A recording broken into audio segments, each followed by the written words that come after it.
The third week of January in the great hall of Penhallow Court. Every soul in the household had bent low while a young woman in a grey serving gown stood straight as a rush, and did not.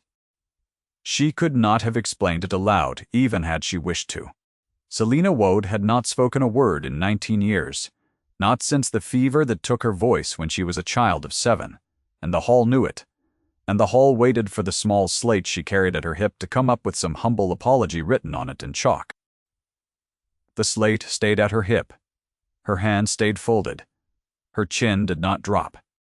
Around her the footmen and the laundry maids and the steward all held the deep obeisance that the Duchess of Penhallow required of anyone who entered her presence, a courtesy that had become the law of the house as surely as any law in the land, and into that bent silence Selina simply stood and looked at the woman on the dais. The Duchess looked back. She was a tall woman of 51, with iron-gray hair, dressed high, and a face that had once been beautiful and had decided somewhere along the years that beauty was a weaker tool than fear. Her name was Verena, though no servant living had ever dared use it. She wore mourning still for a husband 3 years dead, black silk and jet beads that caught the cold light from the tall windows. She let the moment stretch. She was good at letting moments stretch. When at last she spoke, her voice was low and even and pleasant, which was the most unsettling thing about it. "The girl forgets herself," the Duchess said. That was the first time the room heard it said aloud, and it would not be the last. To understand why a mute housemaid stood unbending in a hall full of bowed backs, you must go back 6 weeks to a wet November dusk, and to the gate of an estate that swallowed people the way the sea below it swallowed light. Selina had come to Penhallow Court the way many came, which was to say she had come, because there was nowhere left. Her father had been an apothecary in the market town of Trewin, a careful man with careful hands, and she had grown up among the green glass jars and the brass scales and the long words for small healing things, learning to weigh a grain of valerian, to dry foxglove leaves in the right shadow, to read a doctor's hand and keep the shop's accounts in a column so neat that the auditor from the bank had once asked with a smile who the clerk was.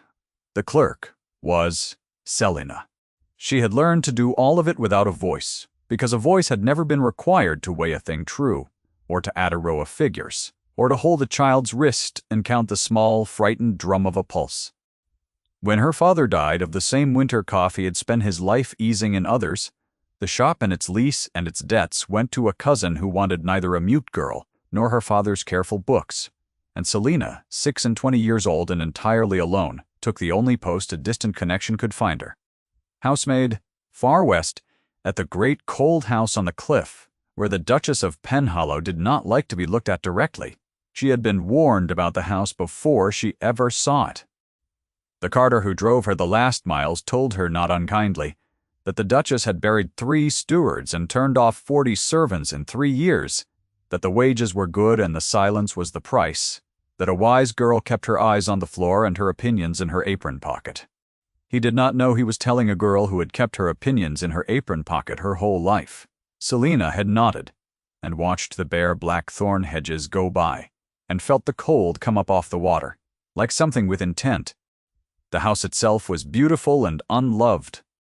Penhallow Court stood grey and square against a greyer sky, its long windows glazed with salt, its gardens clipped into shapes no one walked among, its great hall hung with portraits of dead Penhallow dukes whose painted eyes all carried the same expression, which was the expression of men who had been obeyed. The present duke was not among them, for the present duke was not yet 30, and was by every account Selina overheard in the servants' passage at sea, or returning from sea, or expected and not arrived, a young man whose mother spoke of him as one speaks of a debt not yet called in. His name was Tobias. He had been gone 4 years. The household ran without him, which was to say it ran on the Duchess's will and the Duchess's fear. And at the very center of that will, holding its purse strings, sat a steward named Mr. Ominy. Quillen. Mr. Quillen was a soft gray man of indeterminate age, with a soft gray voice, an ink on the side of his right hand, and he kept the household books in a strong box bound in green leather that lived in the muniment room behind 2 locks, and he had kept them so for 11 years, and in 11 years no one had ever asked to see them. He liked Selina the way a cat likes a mouse it has not yet decided to bother with. He noticed the first week that she could read. He noticed it the way a man notices a wasp in a room he had thought empty. The dismissive name found her in her first days, and it was the housekeeper, Mrs. Tace, who voiced it, leaning to a scullery girl over the long deal table in the kitchen where Selina was shelling chestnuts.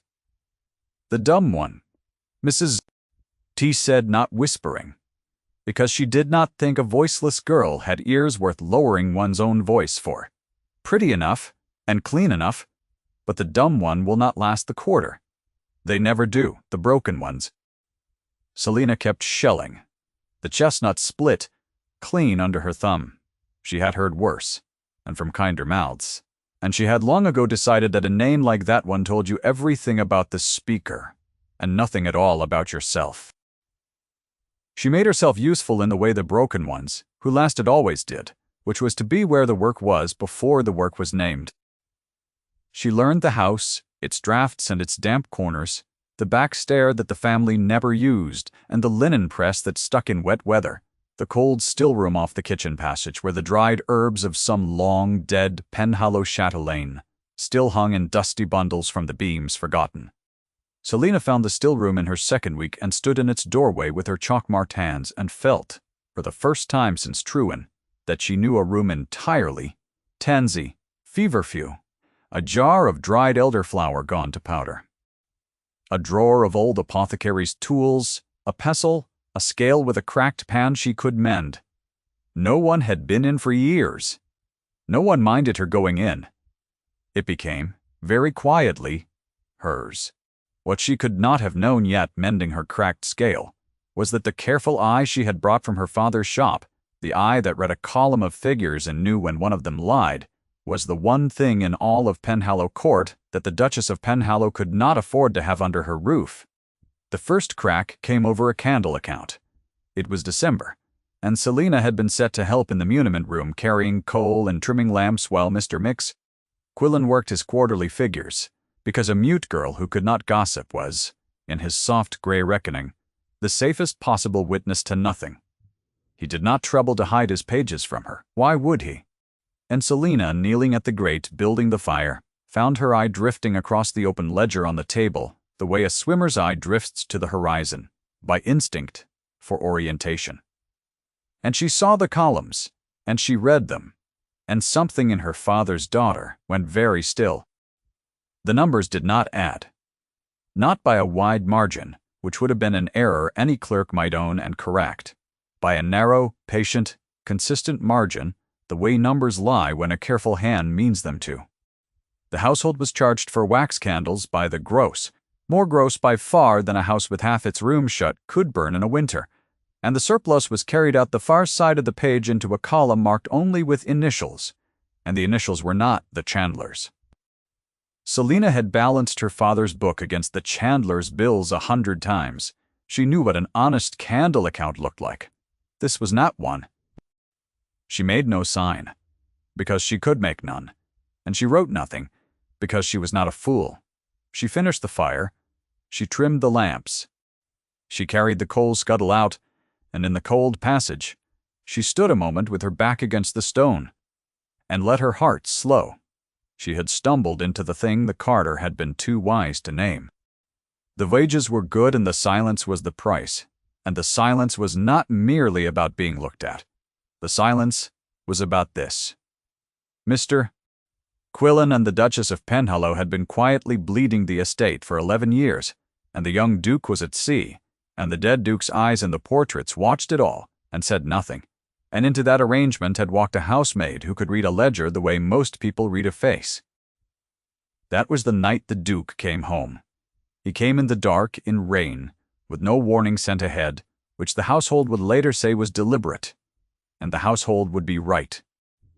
Selina was in the screens passage with a tray, when the great doors opened on a gust of wet black wind, and a man came in out of it, tall, weather-darkened, in a sea officer's coat gone white, with salt at the shoulders, his dark hair flattened by rain, and his gray eyes going at once around the hall as if counting it.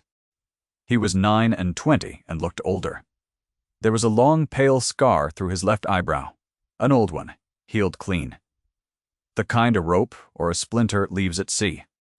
He stood dripping on his own ancestors' floor, and the house woke around him in a panic of candles and bows, and the Duchess came down the great stair in her black silk, with her arms held out, and her voice gone warm in a way. Selina had not heard it, and the young Duke of Penhallow let himself be embraced by his mother, and looked over her shoulder, at the silent girl with the tray, and held the look one beat longer than a man looks at. Furniture. She did not bow. She had not yet been told she must, and in the confusion of arrival, no one thought to enforce it. And so she simply met his eyes, and then lowered hers to the tray, which was its own kind of courtesy. He marked it. She saw him mark it.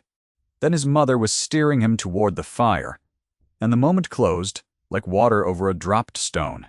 His name was Tobias, and the household had told her he was hard, and the household was not wrong, but they had mistaken the cause. He had gone to sea at 25 against his mother's wish, the year his father died, and he had stayed away 4 years, and the servants read his long absence and his short speech as coldness, as a son who did not care to come home. Selina, watching him through the first days of his return, read it differently, the way she read everything, from the body outward. She saw how he stood at his father's portrait and did not soften. She saw how he flinched very slightly the once, when his mother laid a possessive hand on his sleeve. She saw a man who had not come home because he did not care, but because home was the place where his father had died, telling him the estate was sound and his mother could be trusted, and Tobias had spent 4 years at sea suspecting both things were lies and lacking the heart to come and find out. He spoke in short level sentences because long ones cost him too much. He issued small commands that were, when Selina watched closely, oddly like protections. "Bank the fire higher in the west passage," he told the footman. "The maids will be cold on the back stair." No one had thought of the maids on the back stair in 11 years. The Duchess mounted her defense before she ever knew she would need one, which is the mark of a clever enemy. Within a day of her son's return, she had begun, in her low, pleasant manner, to arrange the household's account of itself for his ears. The steward Quillen was a treasure, she told Tobias at dinner. Loyal 11 years, the only soul who had kept Penhallow from ruin, while he gallivanted on his ships. The servants were not to be trusted as a class. She said, light and amused, a new one every quarter, thieving, idle. And there was one in particular, she added, a girl who had come in November, a mute creature, clever in the wrong way, who had been seen lingering where she had no business, in the muniment room near the books. The Duchess said it as, "One mentions a draught. One means to have stopped." That was the second voicing of the name, and it landed in front of the son she meant to keep blind, and it was meant to do exactly what it did, which was to put a frame around Selina before Selina could answer, knowing the girl could not answer at all. Tobias said nothing to it. He looked down the long table at the place below the salt, where the upper servants were sometimes permitted to sit, and he found the gray-gowned girl with the slate at her hip, and he looked at her for the space of a breath, and Selina, who had learned in a silent life to read the whole of a man in the set of his shoulders, saw that he had not believed his mother. She did not know yet how she knew.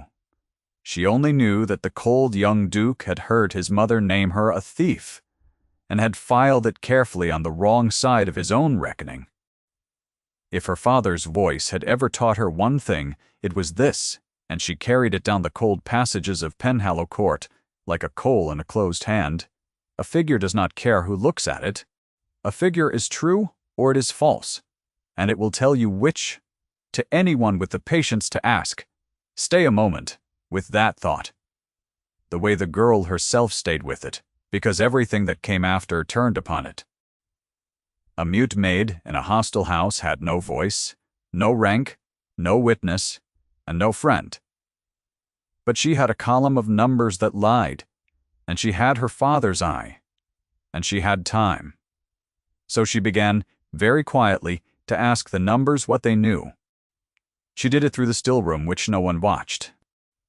By day she carried coal and trimmed lamps and shelled chestnuts and bowed, when she was made to bow, which was often now, for the Duchess had taken to summoning her to the great hall on small pretexts and requiring the obeisance in front of others, a small public breaking in of the clever creature, a reminder of where she stood. Selina bowed. There was no profit in refusing it yet. But by night in the still room, by a single candle she paid for out of her own quarter's wage, so that it would not show on any house account, she rebuilt the household's books from the outside in. She could not open the strong box. She did not need to. The estate bought from the town, and the town kept its own records, and a housemaid sent to the chandler in Truan for sealing wax could, while she waited, read upside down across a counter the chandler's own ledger of what Penhallow had truly bought. The grocer? The wine merchant? The coal factor.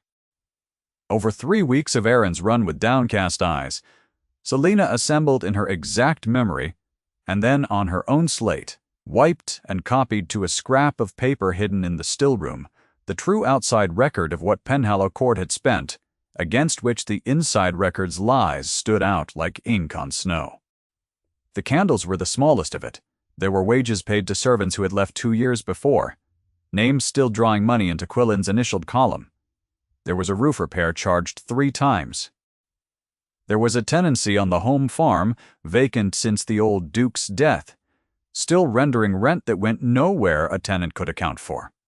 And running under all of it, patient and gray, was the steward's hand and the Duchess's will. 11 years of a great estate quietly hollowed from within, while its heir believed his father's last words and stayed at sea.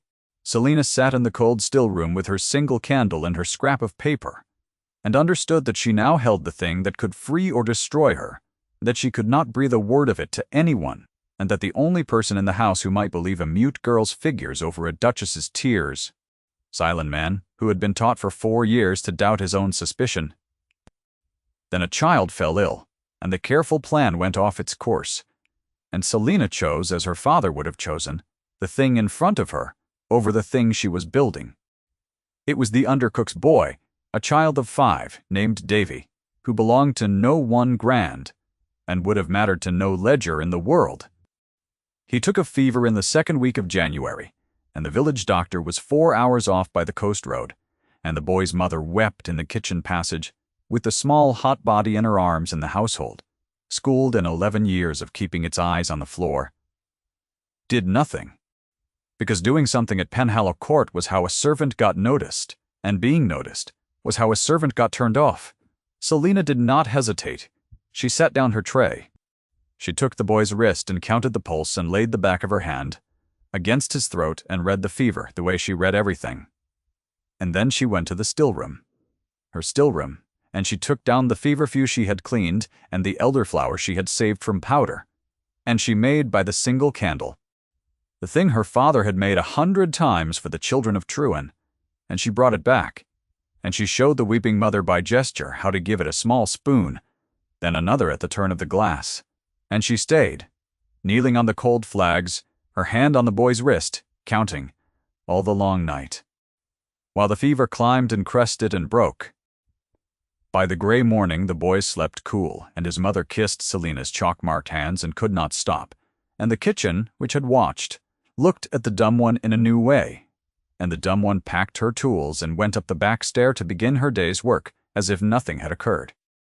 But something had occurred, and it had been seen, and word of it went up through the house the way water finds a crack, and it reached 2 people.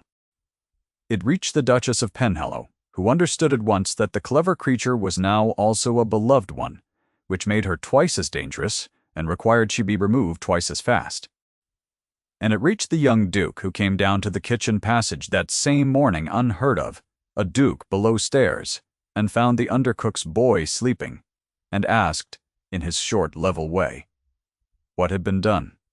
The mother told him, in a torrent. The Duke looked at the still room door. He looked at the mended scale through it, the clean herbs, the order a careful hand had made of a forgotten room. He did not say much. He said the words low, "She kept the boy alive," and he went back up. And Selina, watching from the scullery, saw that the wrong side entry in his reckoning had been crossed through, and a new one made. The Duchess struck the next day, and she struck the way clever. Enemies strike not at the strength, but at the proof. A brooch, when missing from the Duchess's own dressing table. A jet and silver mourning brooch, of no great value and great sentiment, the late Duke's gift, she said, weeping prettily in the great hall, with the household assembled. And it was found, when Mrs. Tace, the housekeeper, was sent to search, wrapped in a kerchief in the box beneath the bed of the mute housemaid, where 100 witnesses watched it drawn out into the cold light. The Duchess did not raise her voice. The Duchess never raised her voice. She stood on her dais in her black silk, and she looked down at the gray-gowned girl, and she said, low and pleasant and chilling, that she had given the creature every chance, that thieving was thieving, that the law was the law, and the magistrate would be sent for in the morning, and that until then the girl would be locked in the muniment room, which had a stout door and a single lock, to consider her crime. It was, Selina understood even as the footmen took her arms, a small masterpiece. A magistrate would believe a duchess over a maid. A maid who could not speak could mount no defense. And the muniment room held the strong-box, and locking the thief in with the strong-box would let the Duchess swear later, if the figures ever came to light, that the creature had been at the books, had forged them herself, a thief and a liar both. The frame was built to hold whatever weight was later put upon it. That was the third voicing of the name, delivered in the great hall before the whole assembled household, the dismissive word made into an accusation, with a witness drawn from under the bed, and it was the moment, Selina knew, kneeling on the cold flags with a footman's hand on each arm, that she was meant never to recover from. They locked her in, the door shut, the single lamp guttered, and the dark of it was not the lock or the cold or the magistrate coming with the dawn. The dark of it was the strong-box sitting green and bound on the muniment room table, holding the truth she had spent 6 weeks assembling from the outside, the proof she could not produce, because to produce it, she would have to be believed. And she was a mute thief, locked in a room, and no one believed a mute thief. And the careful eye her father had given her, the one true thing she owned, was about to be turned into the very evidence that condemned her. She did not weep. She sat on the cold floor, with her back to the strong-box, and she made herself breathe the way she had made the boy breathe, slow, counted, and she thought not of escape, which was impossible, but of the chandler's ledger and the grocer's book, and the wages paid to the departed, all of it held exact in her memory. And she thought, in the closest thing to speech she had, that a figure does not care who looks at it, and that somewhere in the house above her was a hard, silent man who had crossed out one wrong entry and might, if he were shown a true one, cross out a great deal more. The lamp went lower.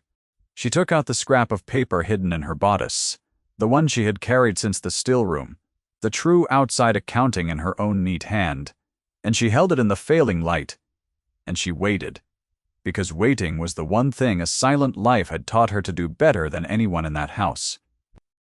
The lamp went out near midnight. The lock turned, a little after. It was Tobias. He came in alone with a candle, and behind him in the dark passage stood the undercook, the boy's mother who had begged at his door an hour, and who had told him, weeping again, that the dumb one was no thief, that the dumb one had sat all night on the kitchen flags and asked nothing, that a girl who would not let a stranger's child die would not steal a dead man's brooch. The Duke had listened. The Duke had been listening, Selina understood, for weeks to everything the house believed he could not hear, and he had come down himself rather than send a servant, because a sent servant could be a witness his mother controlled. He set the candle on the table beside the green strong-box, and he looked at the girl on the floor, and he said low and level, "If you did not take it, show me." And then, because he was not a fool either, and had counted the household silences as carefully as she had counted its figures, he said the thing that turned the lock in her own held breath. "I have wondered for 4 years why my father's sound estate cannot keep a steward or pay a glazier. You have been in this room. You read. It was not a question. He took a key from his own pocket. The Duke's key. The master that opened what 2 locks guarded. And he opened the green strong-box. And he turned it toward her in the candlelight, and for the first time in 19 years, a man handed Selina Woad the means to be heard. She did not need long. She laid her scrap of paper beside Quillen's ledger, and she opened the inside book to the candle account, and the wages and the thrice-charged roof, and she set her own outside figures, the chandler's true total, the grocer's, the coal factor's, against the steward's lies, column by column, her finger moving from the false number to the true one. And she made no sound, because she had none to make, and she did not need one. The Duke of Penhallow read. He read the way she had taught a whole house by then, to suspect he read everything, slowly, and once. The candle burned down a 1/4 inch. When he looked up, his face had not changed. His jaw was still carved. Still, but his eyes had gone to something Selina had seen once before, on the night he flinched under his mother's hand, and she understood that the 4 years at sea, the suspicion he had lacked the heart to test, the father's last lie. All of it had just come to rest on a muniment room table in a mute girl's neat figures, and that he believed her, and that nothing in the house would be the same by morning. He did not free her with a speech. He freed her with a plan which was better. He locked the strong-box again with his own key, and put the key in his own pocket, and he left her the candle, and he said, before he went, the words level and low, "Bow to no one, tomorrow." Then he was gone, and the lock turned again from outside, for the frame had to hold until he was ready to break it himself, and Selina sat in the dark, with the relit candle and a scrap of paper, and a single instruction from the one man whose seeing reordered the world. And she did not sleep, but she was no longer alone in the silence. And that was a different thing entirely. The magistrate came at 10 the next morning, a stout, reluctant man named Sir Harland Pike, who had dined at Penhallow's table and owed the Duchess 2 favors, and the great hall filled. The whole household summoned to witness the law done upon the thief, the footman, and the laundry maids and Mrs. Tace and the soft grey steward, Quillen with ink on his hand, and the Duchess on her dais in her black silk with a recovered brooch, displayed on a cushion like a relic. They brought Selina up from the muniment room between 2 footmen, grey-gowned, chalk-marked, her slate at her hip. And the hall, by long habit, bowed to the Duchess as it always bowed. Selina did not.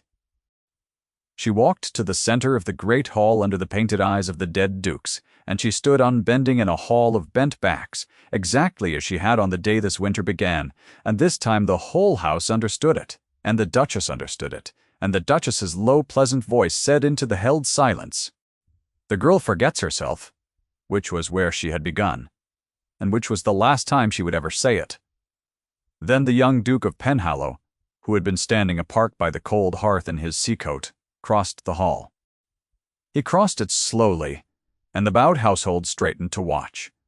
And he came to stand beside the mute girl at the center of the floor, between her and his mother, between her and the magistrate, and he reached into his coat and laid upon the long table the green-bound household ledger, and beside it a single scrap of paper in a maid's neat hand.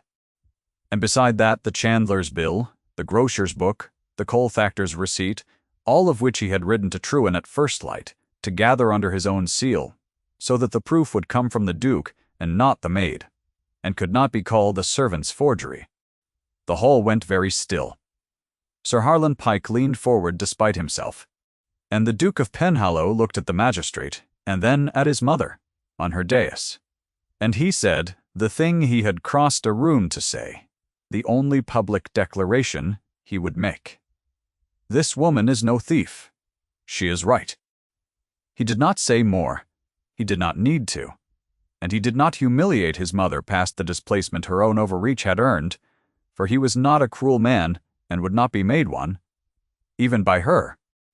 He simply turned the green ledger to the candle account and set the maid's true figures beside it, and let Sir Harland Pike, who could read, read. And the steward Quillen, who had kept 11 years of lies behind 2 locks, made the single mistake that confirmed everything. For at the sight of the outside ledgers laid open, he took one step back toward the door, and a step back is a confession in any language. And the footman, who an hour before had held the maid, now stood between the steward and the passage. The brooch on its cushion was forgotten. The frame had been built to hold a thief, and it could not hold a corrected account, and it came down all at once. The Duchess of Penhallow fought. She was not a woman who collapsed, and the cruelty she had carved for herself over 51 years did not let go without its claws out. She rose from her dais, and she said in her low, pleasant voice, gone now a half-tone higher, that the figures were the steward's work, and no concern of hers, that she had signed nothing, that a grieving widow could not be expected to know a candle account from a coal bill. It was a clever defense, and for a moment it held, for there was no proof in any of it of the Duchess's own hand. And it was Selina who broke it. Selina, who could not speak, who stepped to the table under the magistrate's eye and turned the inside ledger to the last leaf of each quarter, and laid her finger, slow on the line, at the foot of every page where the household's quarterly accounts were closed and approved, 11 years of them, 80 pages. Each one signed in a hand that was not the steward's soft gray scrawl, but a tall, hard, beautiful hand, in faded brown ink, the hand of the woman on the dais.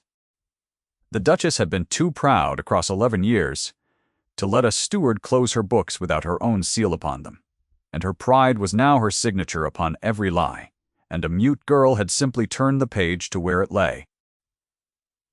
The Duchess looked at her own hand on 80 pages. Her face, which had decided long ago that fear was a stronger tool than beauty, found neither. "You," she said, and the word came out fragmented, the polished sentences gone. "You cannot even speak." And Selina Woad looked at the Duchess of Penhallow for a long, quiet moment, and then she took the slate from her hip, and she wrote upon it in chalk, and she turned it for the hall to read 4 words in a clear clerk's hand. I did not need to. That was the whole of her testimony, and it was enough. Sir Harland Pike did what reluctant magistrates do when the proof is on the table, and the witnesses are many, and the wronged party is now plainly the maid. He did his duties slowly and correctly. The steward Quillan was taken into the custody of the parish to answer for 11 years of fraud, and went grey and soft and silent, the ink still on his hand. The matter of the Duchess, a peer's widow and a duke's mother, was a graver and quieter thing, settled not in a public court but in the way such things were settled, by withdrawal and consequence, rather than chains. Within the month she removed to a dower house far inland, in a county where the sea could not be heard, with a fixed allowance and the management of nothing, her name on 80 pages of fraud, a private knowledge held over her for the rest of her life by a son who would not parade it and would not forget it. She was corrected, she was displaced, she was humbled without being destroyed, which the quiet justice of that house required, and which her son understood better than she ever had.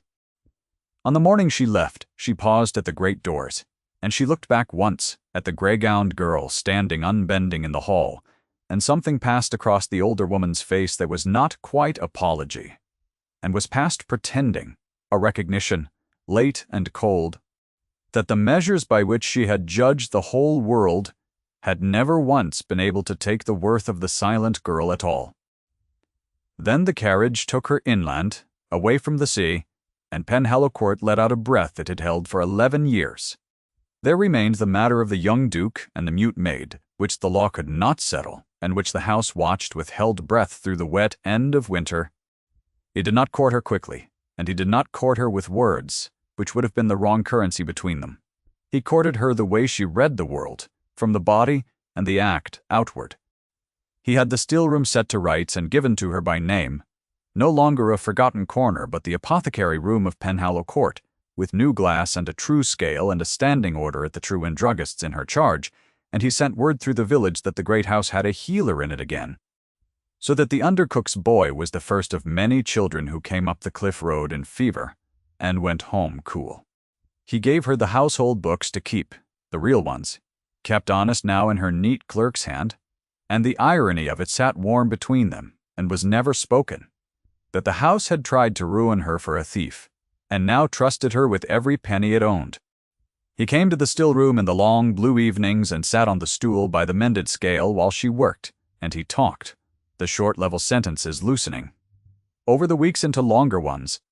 4 years of sea and silence, coming out of him a little at a time, to the one person in the world who could hear a whole man in the set of his shoulders and required no answer he could not give. And one evening near the 1st of March, with the gorse just breaking gold on the cliff and the light come back into the western windows, he took her hand in the still room doorway, the same hand the boy's mother had kissed, and he turned it over and looked at it. The careful hand that weighed a grain true and added a row of figures and counted a child's pulse through a long night, and he raised it slow and pressed his mouth to the worn place at the base of her thumb where the pestle had marked her. And he held it there a moment, his breath warm at her wrist. And then he straightened and looked at her face and said the first word of her given name he had ever said aloud, said it the way a marked thing is said in that house, deliberate as an event. "Selina?" He waited, and asked her with his eyes the question a man asks, and she answered the only way she had ever needed, not with a voice but with a hand turned to keep his, and a chin that did not drop, and the smallest steady yes a body can give. He understood it. He had learned that winter to read the one language she had ever truly spoken. They were married in the small gray church at the foot of the cliff in the late spring, with the gorse full out and the sea quiet for once below, and the household came. All of it, the undercook, and her boy, and Mrs. Cakin, Tace gone red-eyed and ashamed of an old unkindness. And there was no grand thing made of it, for neither of them cared for grand things, only a quiet, correct ceremony, and a register signed, the bride's own neat clerk's hand among the rest, the same hand that had brought down a Duchess written now in joy. The dead dukes in their portraits watched it from the cold hall and said nothing, as they always had. But the painted eyes seemed in the new spring light a fraction less certain that they had ever truly understood what was worth obeying. The undercook's boy, who was the reason any of it began, grew up in that house and never learned to be afraid of it. He became in time the apothecary room's small shadow, the one allowed to hand the new mistress her pestle and her scale. And it was he, years on, an old man telling it to children of his own, who remembered best the single image that the whole long winter came down to. Not the magistrate, not the strong box, not the Duchess in her black silk. He remembered the morning in the great hall when a maid who could not speak a word stood unbending in a room of bowing backs and turned a slate around with 4 chalked words upon it, and a hard young duke crossed a cold floor to stand beside her. And the house understood, all at once and forever, that it had been bowing the whole time to the wrong person. In the still room at Penhallow Court there hangs a small green-bound ledger kept honest in a clear clerk's hand, and beside it on the mended scale rests a child's worn wooden horse, the undercook's boy's first gift to the woman who had saved him, and on the window-sill where the western light comes in there sits, dried and pressed flat between 2 panes of old glass, a single sprig of the feverfew that broke a fever and a frame, and the rule of a cruel woman in one long winter. The mistress of the house passes it a dozen times a day and does not always look. She does not need to. She knows what it cost, and she knows what it bought, and some truths a careful hand can hold without ever once saying them aloud. If the silent courage of a girl the world had decided to overlook has stayed with you the way it stayed with that house, sit a moment longer with the quiet of it before you go, and remember whose worth the room had failed to see. That is the only thanks the story asks, and it is enough.